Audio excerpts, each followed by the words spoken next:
Sebelum melanjutkan, jangan lupa subscribe dulu. Terima kasih. Bab 306, mendapatkan bukti. Si bajingan Russell. Clinton mengumpat dengan keras. Persahabatan dia dan Russell hanya dibangun atas dasar minat, dan mereka sebenarnya tidak begitu dekat satu sama lain. Baiklah, kau tidak akan memberiku uang sepeser pun, ya. Yah, aku tidak pernah berniat memberimu 30% saham J Corporation begitu aku mendapatkannya. Russell mengabaikan Clinton, yang tidak pernah berniat menepati janjinya untuk memberinya setengah dari 30% saham J Corporation. Dia telah berencana untuk menyimpan seluruh 30% saham J Corporation tanpa memberikan sedikit pun kepada Russell sejak awal. Jelas, hampir tidak ada rasa kepercayaan dan persahabatan di antara keduanya, jadi tidak mengherankan jika Russell mengucapkan kata-kata kasar seperti itu. Itu hanya 80 juta. Karena aku sudah menghabiskannya, aku akan melupakannya saja. Begitu aku menutup mulut orang-orang yang punya bukti terhadapku, tidak akan ada yang bisa dilakukan Jordan Stelly. Jika saatnya tiba, dia masih harus patuh membawakan puluhan miliar dolar kepadaku. Memikirkan hal ini, Clinton kembali mengangkat telepon, satu persatu. Pada saat yang sama, di kamar presidensial Hotel Intercontinental di Houston, Jordan juga menerima orang-orang yang menyerahkan semua bukti terhadap Clinton, satu demi satu. Orang-orang itu mengenakan pakaian yang menutupi tubuh mereka dengan baik karena mereka tidak ingin dikenali oleh orang lain. Beberapa bahkan menyewa orang untuk menyerahkan bukti atas nama mereka, karena takut Clinton akan membalas dendam kepada mereka begitu dia mengetahuinya. Namun, bukti yang diajukan orang-orang tersebut terhadapnya tidak berdasar atau tidak dapat dibuktikan. Ada juga beberapa yang tidak cukup mengutuk untuk memaksa Clinton mengakui kekalahannya. Tiba-tiba tim melapor di pintu, Tuan Jordan, ada seorang wanita berkaki panjang yang datang. Jordan melirik ke arah pintu dan melihat seorang wanita, yang tingginya setidaknya 1,72 meter, berjalan dengan sepatu hak tinggi yang membuatnya tampak lebih tinggi. Pablo bertanya, Anda juga di sini untuk menyerahkan bukti terhadap Clinton Whiteley. Apa hubungan Anda dengannya? Wanita jangkung itu berkata, saya mantan simpanannya. Clinton Whiteley sama sekali tidak bisa menepati janjinya. Dia berjanji akan memberi saya villa di Agency Hills bahkan jika kami putus. Tapi sekarang, dia mencampakkanku karena dia menemukan wanita lain dan yang dia berikan padaku hanyalah sebuah tas, bukan sebuah villa. Jordan dan yang lainnya tertawa. Mereka benar-benar membenci wanita muda dan cantik yang mau menjadi simpanan pria yang lebih tua demi uang.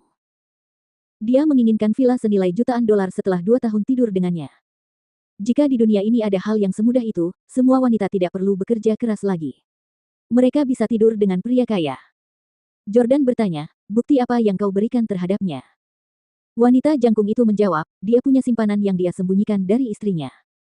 Bukankah itu dianggap sebagai bukti yang memberatkan terhadapnya? Memang ada beberapa berita kontroversial tentang Clinton, tetapi tidak terlalu bermanfaat. Jika Clinton sekarang menjadi pemilik perusahaan publik yang sangat terkenal atau selebriti populer, berita-berita yang tidak mengenakan tentang kehidupan pribadinya dan keluarganya tentu akan memengaruhi kariernya. Namun, Clinton tidak setenar itu. Ia hanyalah seorang pengembang properti dan taipan real estate yang tidak dikenal. Bahkan jika perselingkuhannya dan selingkuhannya terbongkar, hal itu tidak akan menimbulkan kerugian apapun padanya. Pablo berkata, kami ingin bukti terhadap kejahatan Clinton Whiteley, yang akan membuatnya jera. Apa yang Anda miliki terhadapnya mungkin tidak akan berhasil. Bawa dia pergi. Mendengar perintah Pablo, tim mengangkat tangannya dan mencoba menarik wanita jangkung itu menjauh. Merasa geram, wanita tinggi dan cantik itu berkata sambil diseret, bukankah perselingkuhan dianggap sebagai bukti yang memberatkannya?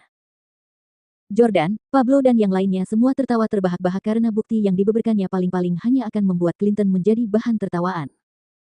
Berikan dia $2.000 sebagai hadiah karena telah menghibur kita. Jordan memberi instruksi pada tim. Meskipun dia tidak memberikan materi apapun yang dapat mematikan Clinton, bukti lucu yang dimilikinya masih bernilai sedikit uang.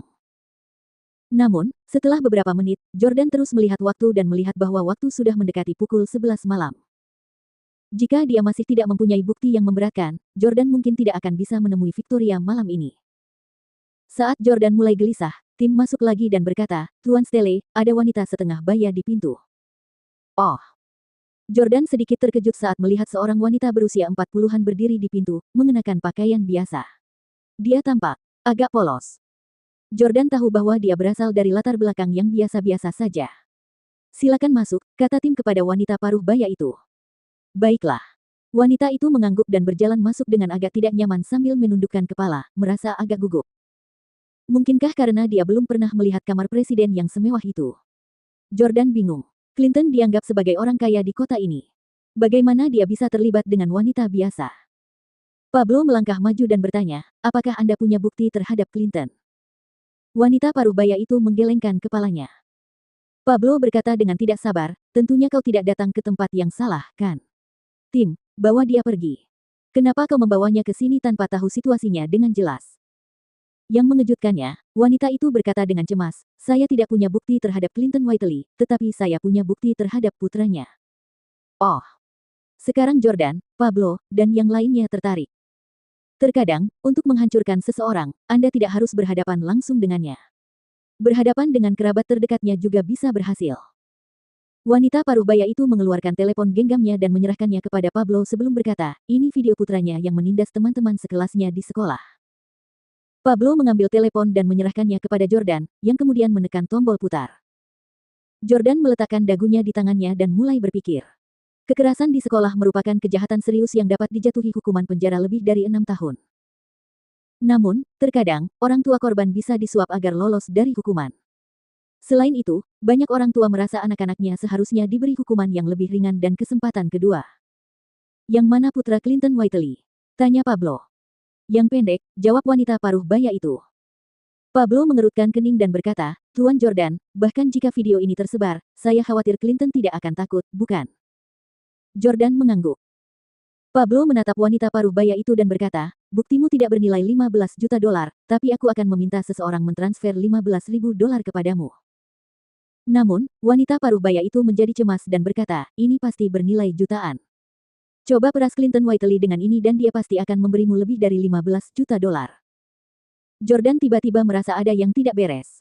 Karena video ini sangat berharga, mengapa kamu tidak meminta uang kepadanya saja? Wanita paruh baya itu menundukkan kepalanya dan berkata, aku tidak berani, aku pembantu rumah tangganya dan jika dia tahu, keluargaku akan mati. Jadi dia pembantu rumah tangganya. Tidak heran dia terlihat seperti pembantu rumah tangga. Namun, Pablo masih bingung. Bukankah itu hanya video putranya yang sedang memukuli seseorang? Bagaimana mungkin itu bernilai uang sebanyak itu?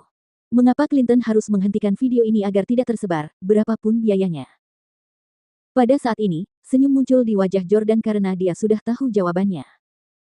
Permainan antara Jordan dan Clinton kini hampir berakhir. Pemenangnya adalah Yordania.